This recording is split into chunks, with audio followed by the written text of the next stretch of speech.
Kurbanlıkta mekruh olan işler. Kurbanlığın hamını satmak mekruh.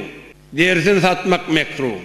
Yani sen önce bir adama sadaka berenden sonra o adam mülkü oli o satsa satsın.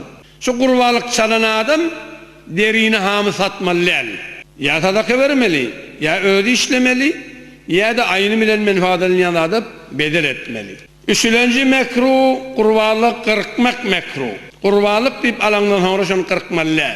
Üçüncü mekruh, diye dağı olsa kurbanlık diyenden sonra minmeli. Dördüncü mekruh, şunu sağıp süydünden menfaat almalı. Sığır dağı olsa ya koyun dağı olsa, diyor olsa. Beşinci mekruh, şun damak çalayan adama kurbanlığın ecdasından şun kireyini vermek mekruh. Altıncı mekruh, giyice zevk etmeli. Erteği kurbanlık diyenin bir giyice. O zaman kurbanlığın çalandan sonra geliyen giyice. Ondan sonra ki, bes 4 giyeceksin, 2 ortakı giyeceğinle kurbanlık çalsan caiz, mekruhluğu var. Ama ortakı giyeceğiyle 4. giyece, çalan kurbanlık olmaya olur. Ondan sonra 7. mekruh, kurbanlığın yününü satmak mekruh. Bari mekruh da olsa satarsan yok, ben pulunu sadaka vermeli ha. Şimdi hani kurbanlığın hamım olsun, dersi olsun, yünü olsun, süydü olsun, sınatları satmak mekruh, satandan sonra hükmen şun alan pulunu sadaka vermek vacip. Ondan sonra kurbanlığı alandan sonra ödününe, ödünün pesine tebdil etmek, evvel etmek mekruh. Ödünün kava evvel edin diyen yok. Baydırmız tayin bolman suratından. Bir adam nedir tayin etse onu ütüdüp bolmaya bir hiç vaç. 9. mekruh.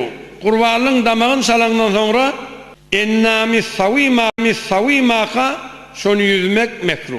İliğini yazdırmalarla ennâmi savîmâni. Ondan sonra 10. mekruh.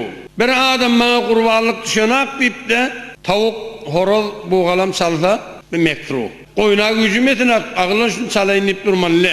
Çünkü peygamberden sonra yaptırırlar. Kurbanlık çalmayan adam ne ili kurbanlık sokabını tapar diyenler. Peygamber Aleyhisselam ayettir 4 rekat namaz okuyutun. Her rekatta alhamdülillah sonra 11 kul huvallah okuyup da şu namazı eda etse şu 4 rekat namaz 60 kurbanlık bilen beraberdir. Son deplerini şu adam 60 kurbanlık çallı deyip yazırlar deyiptir. 11. mekruh. Kitabı adama kurbanlık çaldırmalı. Yani kitabı kavri Orsu olsun, Ermeni olsun, Yahud olsun. Gerçi bilen zevki doğru. Öyle Müslüman nel. Onun için şoları damak çaldırmak mekruh deyiptir.